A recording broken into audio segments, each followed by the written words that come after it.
Tip number 1, use an active voice. There are a lot of drawbacks of passive voice sentences.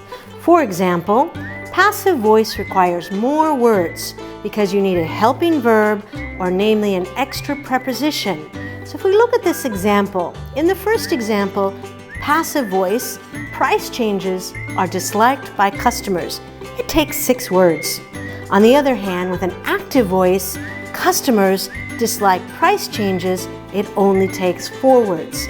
In this case, the subject is acting. Customers are the subject and they dislike price changes. In the passive voice example, price changes are acted upon by customers, so the subject does not act.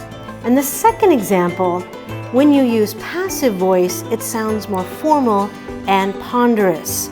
It is typically used in report writing, but not in conversation or not in speaking or writing emails.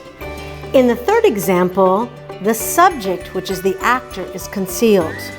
In the passive example, your product will be shipped. It's a short sentence, but we don't know who will actually be shipping the product.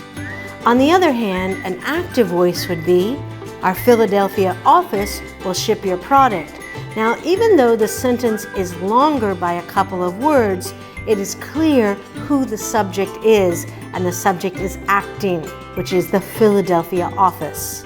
Number 4, passive sentences lack vigor and assertiveness. Let's look at the example. It was not long before the new assembly line was mastered by her.